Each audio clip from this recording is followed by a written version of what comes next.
Po siya doon sa ospital kanina kung saan namin siya dinala. Lamig. Yun po.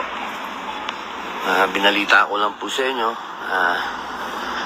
yung ating ES na tunay na kaibigan ng ating mahal na dating Pangulo Rodrigo Roa Duterte ay sa mga oras na to ay naka-confine po sa ospital.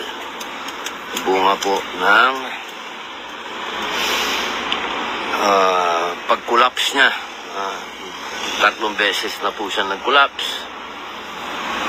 Una sa airport, pangalawa sa hotel, pangatlo doon po sa detention center. Yun po. Pagdasal po natin ang ating mga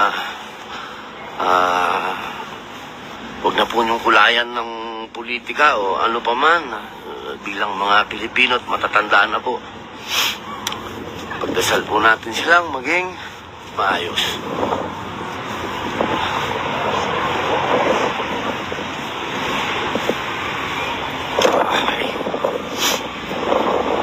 Salamat po.